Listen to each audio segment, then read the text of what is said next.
My name is Carol Kazmersky, and I'm the current president of DAWN.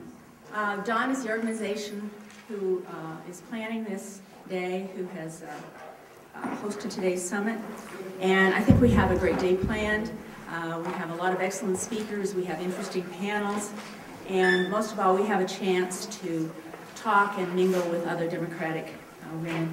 I want to talk seriously for a minute about DAWN and why the steering committee has decided to hold this summit. As many of you know, DAWN was formed in the early 1990s by women who were concerned about the underrepresentation of women in the Iowa legislature. So over the past 17 years, we've worked very hard to increase the number of Democratic women in the legislature. We've raised money, we've canvassed, we've recruited candidates. We've just done about everything to help Democratic women get elected. I can tell you that it has not been an easy path when you go through history.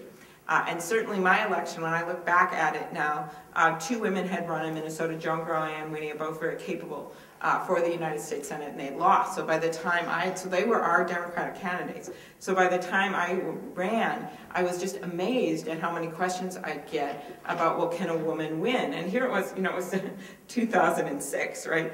Can a woman win? And I'd point to these other states where they won. And finally, I developed this answer that my staff would hate. It really made no sense, but it seemed to work. Usually, the people that were asking it were men. And so I'd say, and it usually was, mostly it was in northern Minnesota, where for some reason that really was a big focus of theirs. They didn't think I could win. So I'd say, well, I'm not running, as was said before, I'm not running as a woman candidate. I'm running on my record as a prosecutor and what I want to do, and I believe in accountability in this country, and I think we can do better in Washington. And so I said if I was running as a woman, just as a woman candidate, I probably wouldn't win, because the last time I checked, I'd say, half the voters were men. And so I wouldn't just run as a, they go, yeah. And it always seemed to work. I have no idea why. That was kind of my answer. And what I basically was saying, because the focus when our women candidates had run before, I'll be honest, was put a woman there, put a woman there. And they were excellent candidates, and they're good friends of mine. And part of it was that was the time. And that's what the focus was. And I don't think that was why they lost at all. There was a lot of reasons. Certainly when Joan Grow ran, that was record-breaking at that time. There was hardly any women in the Senate where she ran. But I had the luxury, which I'll get to in a minute, because of all the women that had come before me, that I was running more on my record and a different thing. So I think times have changed in that way. We do have a serious topic here. And it's about electing women to higher office. And we already talked about some of the great leaders you have and had and are still here, like Joanne and with Patty Judge. And I understood that Becky Greenwald ran a strong campaign in the 4th district. We also have 34 women in the Iowa state legislature, which is, now just so we don't get too down in the mouth, they're the highest number in your history.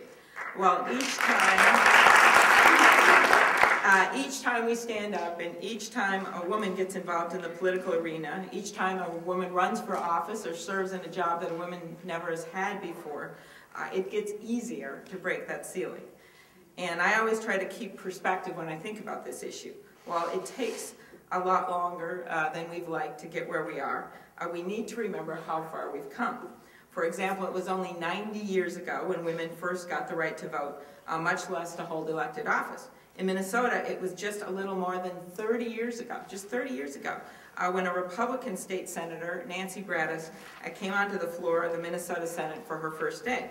And one of her esteemed colleagues, a guy by the name of Baldy Hansen, actually rose to object to her presence. And his reason? She wasn't wearing a tie as required by the rules.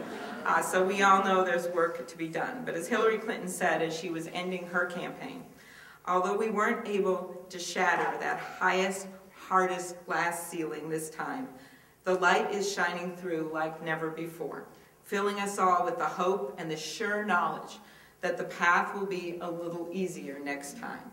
That has always been the history of progress in America.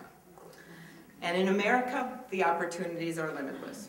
I know that one day we will break that ceiling, both in Washington and in the state of Iowa. From an early age, I always believed that no matter where you came from, or no matter who you knew, that you could get where you want to go. I learned that from my grandpa. I'm Sally Peterson, the former Lieutenant Governor of Iowa.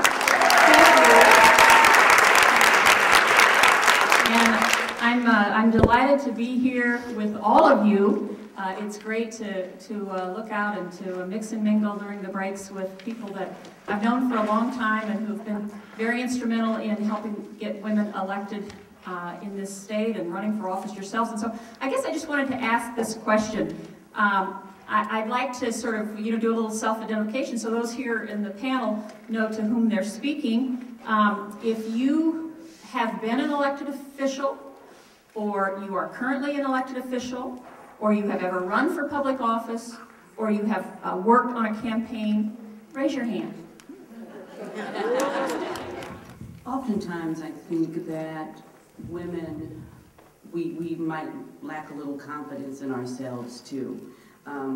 We're not asked to serve on a lot of those committees or boards, and fortunately, just recently in the Iowa House, we passed a bill that would say that local cities and counties would have to make an effort, a conscientious effort, or as we say, good faith, and that word scares me, good faith, effort to seek out women to serve on boards and commissions, which is a huge step. But I think that most often, we as women, we have to, we have confidence in ourselves to know that we aren't just as smart as they are, as if they're a foreign creature or something. But we can do the job as effectively.